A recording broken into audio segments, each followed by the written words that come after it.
Good morning, good afternoon, good evening. Welcome to Late Night Learning. I am your host, Dr. Anthony Palumba. Now, today we're going to be talking about transmedia.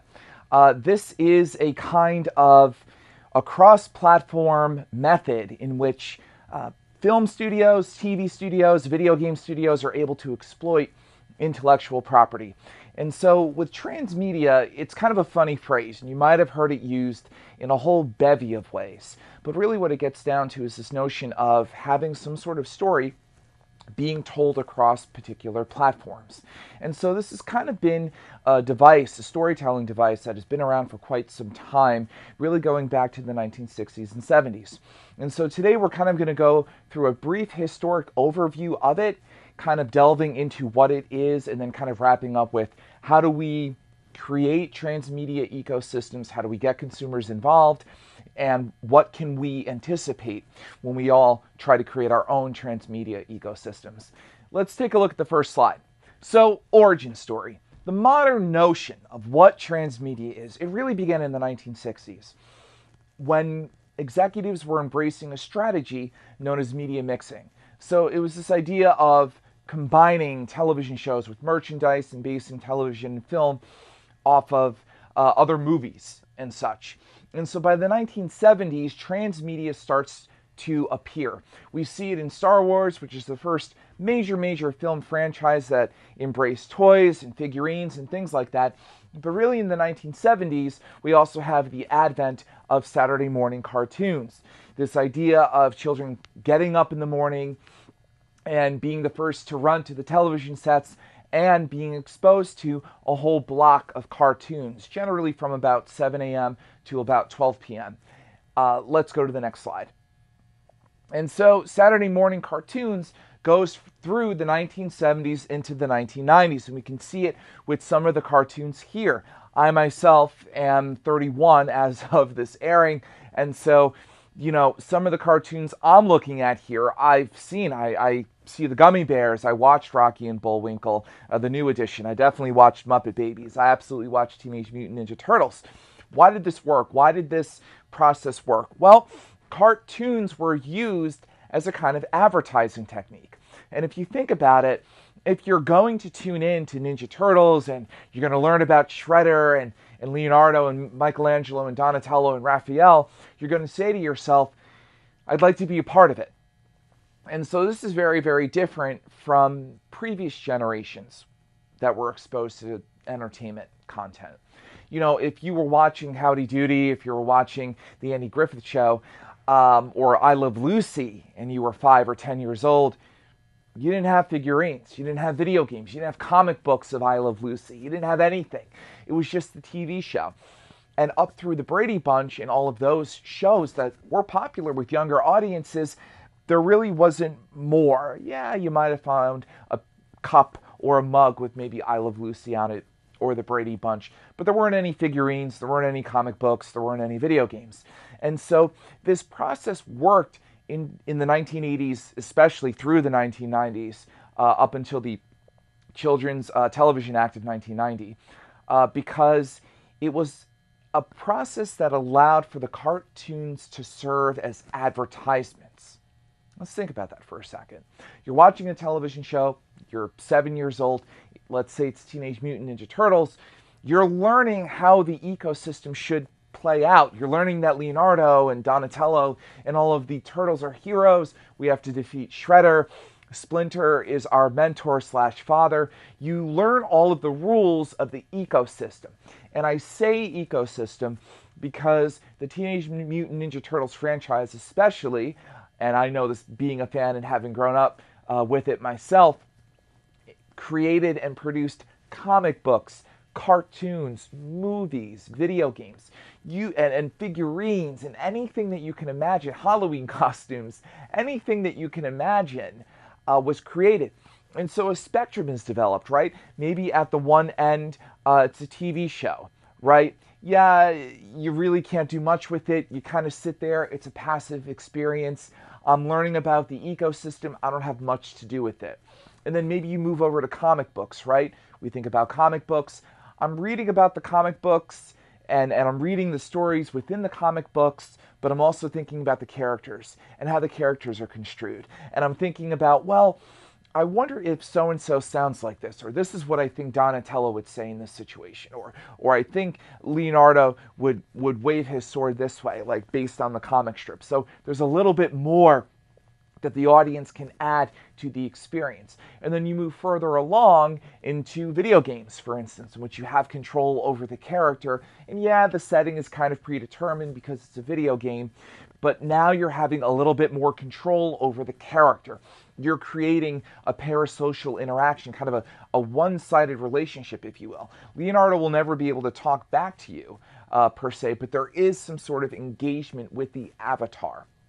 And then moving along even further, you have figurines. And figurines really allowed children to watch a TV show like a Ninja Turtles episode and say, oh, you know, this is the ecosystem, but now I have these figurines in my hand.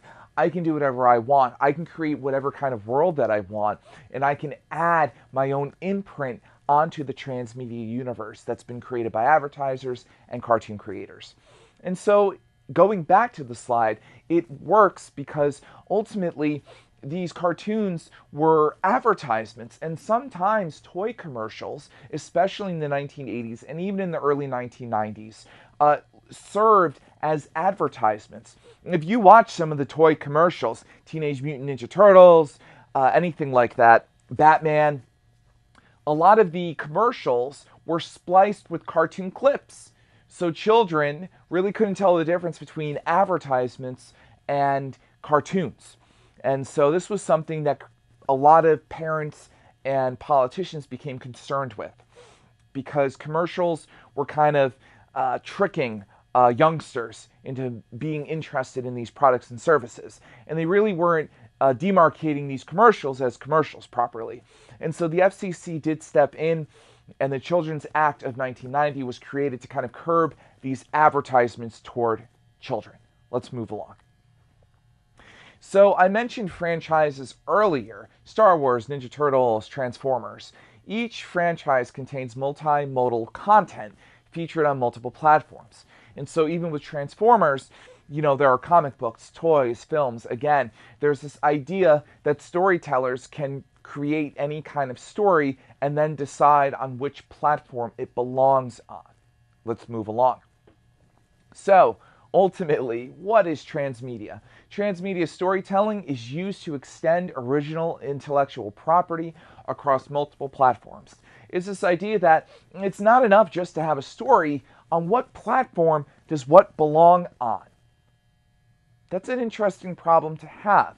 You're no longer just making a movie entitled Aliens or Friday the 13th or Nightmare on Elm Street.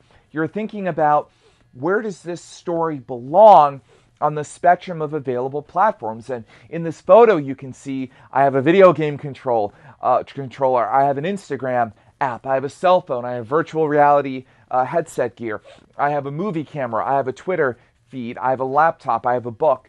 Through all of these mediums, you can tell a story and you can break it apart where it belongs. So it allows for brand extensions and cultivation of brand loyalty. Long-term engagement. Consumers get to decide how much their investment is in the product itself. They can go as far as they want to go, and you will have the 10% of your fan base, should you ever have the pleasure of creating a transmedia universe, that eats up everything, has read every Matrix comic book, saw every Matrix film, has seen other clips and and has bought figurines of the Matrix franchise, all of those things. So consumers are also inclined to remember content that they read and view. And so transmedia capitalizes on that. If you think about the way that you study or the way that you remember advertisements, you know, we're most inclined as people to pick up on things if we've read about it and viewed about it and engaged with it, right? If we have multiple iterations of the same message, we tend to retain it. And so transmedia is really structured perfectly to capitalize on that human behavior piece that we have within us. Let's move along. All right, so what's the goal here? Transmedia ecosystem is obviously a really interesting thing, but it kind of seems like it's all over the place. After all, it's an ecosystem. There are many moving parts here. How do we organize all of this? Well, the goal of transmedia storytelling is to disperse content and storytelling risk across stakeholders. So as a result, multiple mediums share risk and resources in formulating a story for consumers. So the real goal here is transmedia storytelling should support the story. Each platform that is selected is carefully selected to tell some portion of the story, some portion of the greater transmedia ecosystem. And so consumers also, a second goal, if you will, should be able to enter into the transmedia ecosystem at any point. For instance, I should be able to dive right into Teenage Mutant Ninja Turtles by purchasing the toys, and I should get some sense of what's going on. And maybe it's the toys have some sort of information about Leonardo, or an origin story for Donatello, or an origin story for Michelangelo.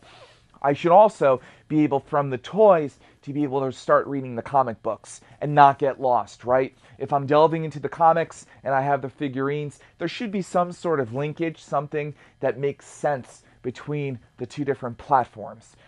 Differently, I can also enter into the transmedia franchise by watching the movies first. In fact, if I recall correctly, my transmedia path with Teenage Mutant Ninja Turtles, and I apologize for constantly talking about them, they're just a great example, is that I think I initially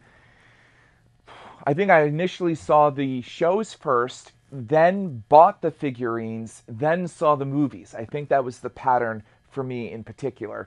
And so by seeing the shows, I kind of took a passive seat. I wasn't really active in the transmedia universe at first. But then I probably said to myself, or felt, like if I had the figurines, I'd be able to act out what I've seen in the cartoons and become part of the show. You know, the next time I see the show, I can say, yeah, Leonardo's sword is pretty sharp, or it's really gray, or it's really black, or it's longer than it was in the cartoon. I can make these observations because I have the figurines right in my hands. And so I can make those connections to the show. I can become imbued in the show, or immersed in the show for that matter, and become part of it. And then by watching the films, it's larger than life. We know based on academic research that bigger screens tend to heighten quicker pace, action movements, and allow for greater immersion. Those stories grab your attention, and that full immersion is greater than what you would witness watching a cartoon, for that matter. So deeper connections, deeper understanding of where the turtles come from, and often these movies are pretty big in nature and action-packed.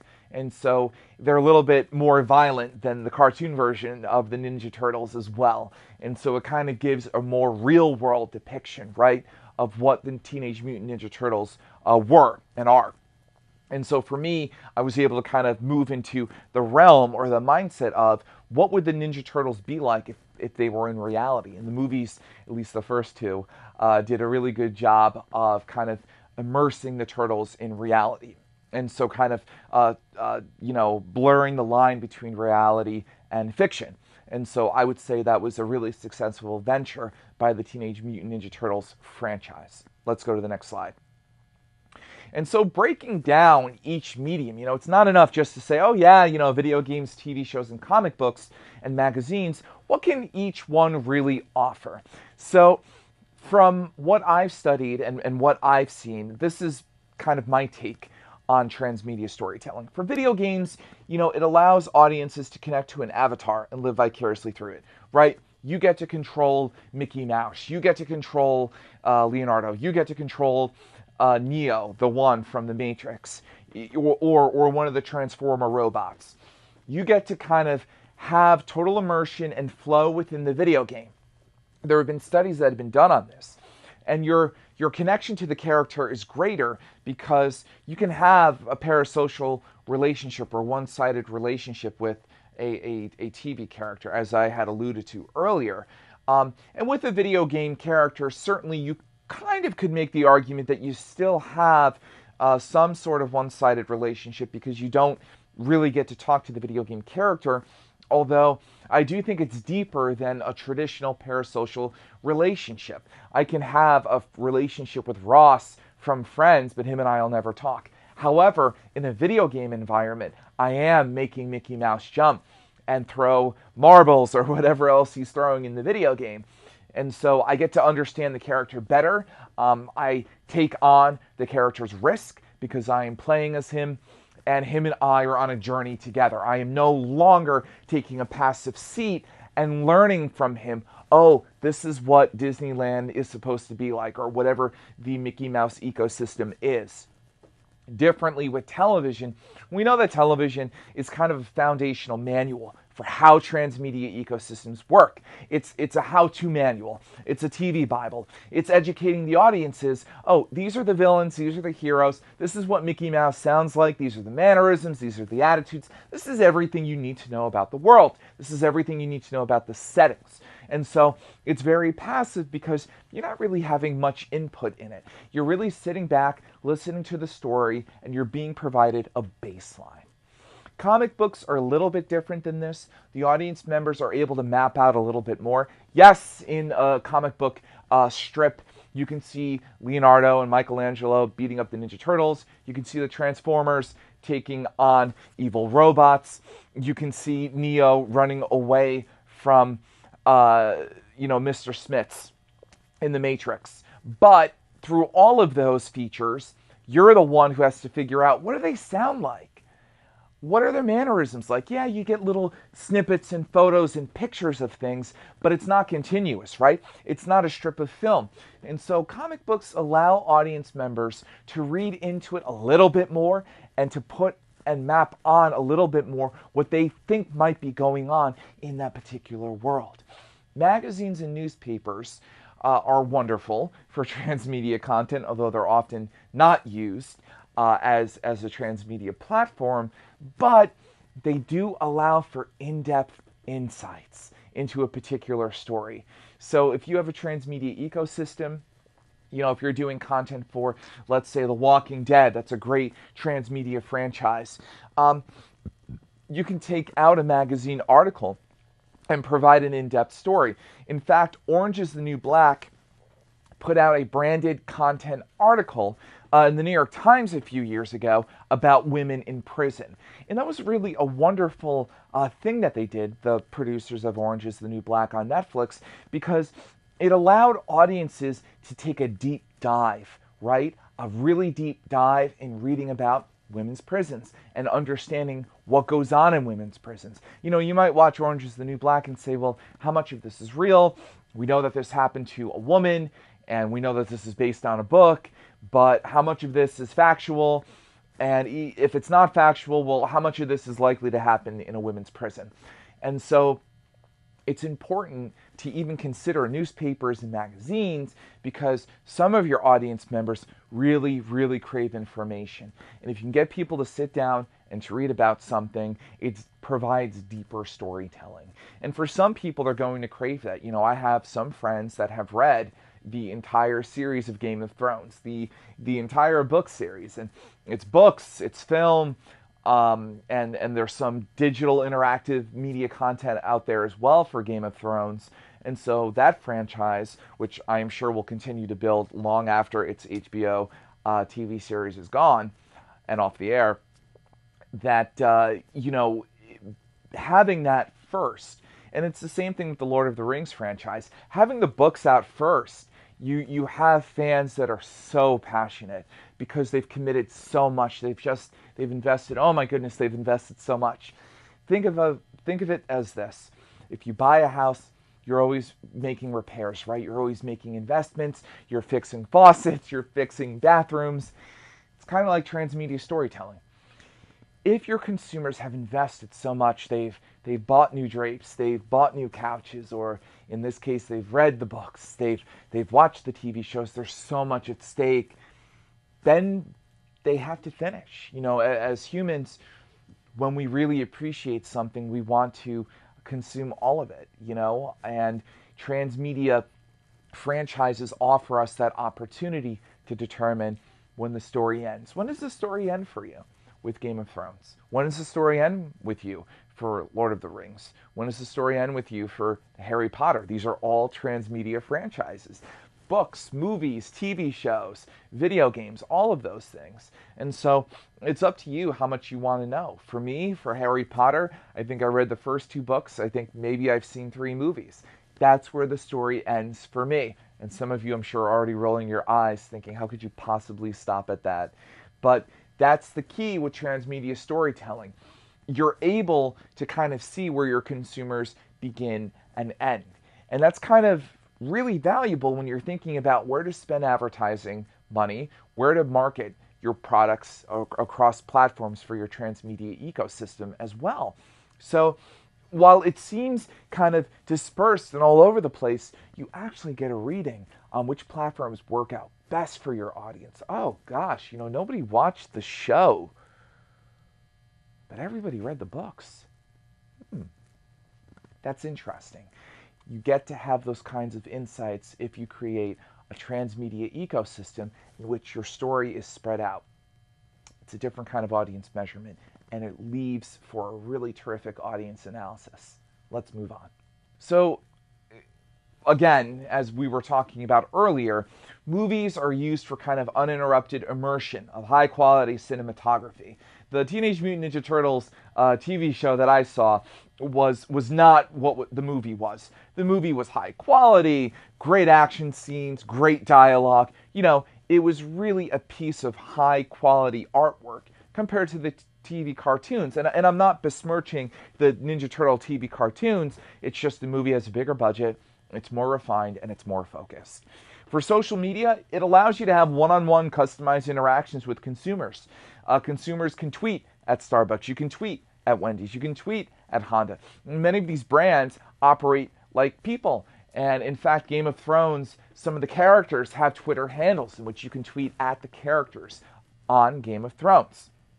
It allows for instantaneous announcements and launches of new products and services and witty banter between audience members. You can tell that kind of short-term, transient, ephemeral storytelling really quickly, right? Somebody can kind of get a hit, if you will, if they engage with a Game of Thrones character. It's a really quick way to keep people within the story, within the ecosystem.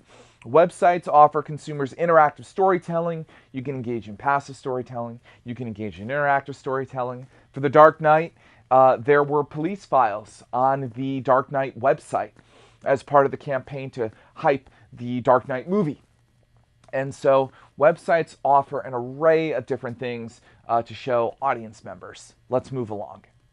Transmedia advertising. So part of the reason why transmedia advertising is so wonderful, whether it's 007, Alien, Die Hard, Harry Potter, Jurassic Park, you're seeing some franchises there. It cuts down costs to retain and obtain consumers. Why? You have a built-in audience. People have played Jurassic Park video games, or they've seen the movies, or they've read the books. Or people have been on the Pirates of the Caribbean ride at Disneyland, which is how it started. Believe it or not, a movie was written around an amusement park ride. Because of this, audiences already have some sense of what the ecosystem is, what the story is, what their expectations are. And so there are different ways in which you can advertise. It's not so much an awareness about the movie because people are aware of the movie. Instead, you want to heighten what kind of story you're going to be telling because people already know about Harry Potter.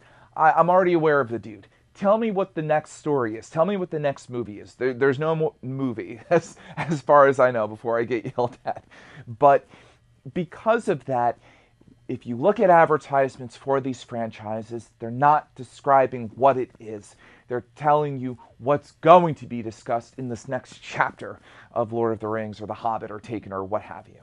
And so audiences are eager to assemble pieces and to learn more about the ecosystem, and they can draw their own conclusions about the franchises, and they can draw their own conclusions about the storytelling based on how they've consumed storytelling. So when you create a transmedia ecosystem, people are going to have a multitude of different perspectives on it. If you think there's only one color of gray, look at some of the transmedia properties. You will realize there are multiple iterations of gray, and that is because people will be consuming these franchises maybe books first, then movie, maybe movie first, then books. And so very quickly, even though Star Trek is gray in this example, there are multiple forms of gray because people are going to have multiple different experiences with these transmedia franchises, for that matter. And the brands are strong here, right? These are some of the most recognizable brands in Hollywood. People are familiar with them. They have brand personality traits and descriptions. People can draw ideas and connections with Fast and the Furious and Indiana Jones as well. And so it's really about telling the next chapter in these stories. Let's move along. Transmedia really can involve just about any kind of storytelling. A good indication of a story that might be transmedia appropriate then is there a past? Is there a present? Is there a future? How many characters are there? How many settings? What world does this involve? Attention to detail is absolutely critical here. It's important to make sure that the transmedia universe that you're creating makes sense, that there's enough richness there that you can go in this direction, or you can go in that direction, or you can go up, or you can go down. Remember, a lot of transmedia producers, when they start out with a franchise or a piece of intellectual property, or they pull a book off the shelf and say, my God, is this great? They don't know that they're going to be involved in a transmedia universe. It's not always the case that it's planned out that way. It just so happens that maybe a TV show takes off. People say, well, can we put this into a video game? Can we make it a movie? And so the best that we can do as storytellers is create a complex, dynamic story for one medium, knowing full well that we've done enough that we can go in any direction that we choose to moving forward. I would argue that Stranger Things on Netflix has done a remarkable job on that. If they wanted to write books on the Hawkins lab in Indiana, they could. They could absolutely write books about that place. No problem. They've already given enough and they've left enough out so that, one, people will be interested, and two, they have a ton of flexibility with where they want to go with the origins of the Hawkins lab and why Indiana and why they've been experimenting with all of this stuff. Let's go to the next slide. So for more tips on transmedia storytelling, audience members can have different experiences. I've said this earlier, and it's something to be mindful of. Don't get mad if some audience members don't like your franchise because they started with the book and then they went into the film and said, this was awful. That should be giving you information about maybe the best paths through your transmedia universe. So, consumers compete over story knowledge. They might challenge each other with figurines that they own. There's a lot of internal competition with transmedia storytelling, particularly with Star Wars. People who've seen all the movies, people who've read all the comic books, people who have, all of the figurines or some of the figurines or figurines from the first three movies or from the last three movies. So you ultimately, to make sure that your transmedia universe makes sense, you want to think about the theme. What do people walk away with? For Star Wars, the theme is a theme of exploration, action, danger, and legacy. Legacy is a major theme in Star Wars. Jedi Knights, who will be the next Vader, who will be the next villain. And so there are many legacies that are involved. And legacy is a big thing in Game of Thrones as well. And so you want to think about the outcome your audience is going to have. Is it a sad story? Is it a happy story? A comedic story? How does your universe function? And what do you want your audience to walk away with?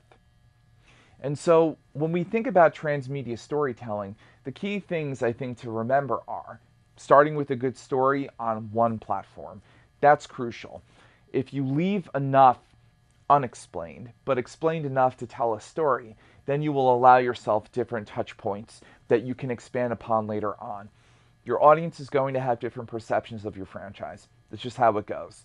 Some people that have read all of the books for Game of Thrones like the series. Some of them hate the series because, of course, as you know, when we convert from book to video, a lot of details are left out. And so it's important to understand that distinctions will be made, fractures and fissures will be had amongst audience members. But treat it as a key measurement when you're trying to understand what works and what doesn't work in your transmedia universe. So let's look at the next slide. Convergence. Transmedia skillfully is a kind of convergence. And so our society is already interconnected. We know this. Consumers can consume brands all over the place. There's more noise. How might your transmedia ecosystem cut through the noise? We know that there's Stranger Things. We know that there's Game of Thrones, Jurassic Park, Indiana Jones, Transformers, Star Wars, The Matrix, all of these transmedia franchises. How do we cut through the noise if we're one of the transmedia producers for one of these franchises? Let's look at the next slide. Few things we can do. Biggest thing, consumer participation. Get consumers involved in your story. Make them have an investment, a stake in the property. Consumer participation is quickly becoming a really great way to harness brand loyalty, to cultivate brand equity, and to make consumers invest in your product. Sprite Shower is a clip about Sprite literally showering people in a giant soda fountain in Brazil. Nike allows consumers to create customized shoes. Wendy's on social media allows for one-on-one interaction with audiences and regularly polls them. PewDiePie will reach out to video game players. He is a vlogger on YouTube who plays video games. And so he will get consumers to write back and to post their own video game videos as well. You can also create do-it-yourself content that consumers can find useful. Consumer participation is a great way to cut through noise. Consumers get a stake in what's going on and they feel a part of it. And if consumers have a really good experience, they'll talk about it, they'll tweet about it, they'll spread word of mouth about your transmedia experience. For The Dark Knight, they used kind of a scavenger hunt with the Joker, and it led to one of the largest pre-sale tickets movement for a movie in history. And it was because so many people were involved in the scavenger hunt, it built hype, it built interest. Let's move along. So remember, before we go, don't retell plot points across different mediums. You can retell a little bit. It's important to give audiences a baseline. Don't get hung up on that, though. Remember, your audience has likely come from another place. If you've created a transmedia universe, it's most important to give them the next chapter. You can give them a little bit for a baseline, remind them that Bruce Wayne's father is killed if they need to know for the Batman series, but you don't want to dwell on it too much, unless that is the focus of the story, of course. Goal is to tell a portion of the story on each platform. You want to inspire consumers to read more, to consume more on other platforms. Remember, some stories for your universe may deserve a deeper platform. If you want to go into the origins of Batman, I don't think a Twitter handle is going to accomplish it. I actually think a full-length movie is going to do a darn good job of it because it's a controlled atmosphere, it's an immersive atmosphere, nobody's looking anywhere else. People are focused on the movie, and you can tell the deepest, darkest, plottiest points of the Batman ecosystem in a film. Moreover, you want to be deliberate in your decision making here. It's not enough just to say, well, we'll throw some photos there or some video there. You want to be deliberate with everything that you do here. You know, what are some of the things that you want to tell audiences? You know, for the scavenger hunt for The Dark Knight, it was a few police files. It was the Joker drawing on a few photos of Batman. That's simple. That tells a message. The Joker is all over the place. He's an anarchist. He's dangerous. He doesn't care about the law. Perfect, perfect, perfect. Simple, quick, simple, quick. And it works with photos. There's not much there that needs to be dove into. And so remember these things as you're going through your transmedia experiences. Well, that's all the time we have for Late Night Learning. As always, keep laughing and keep learning.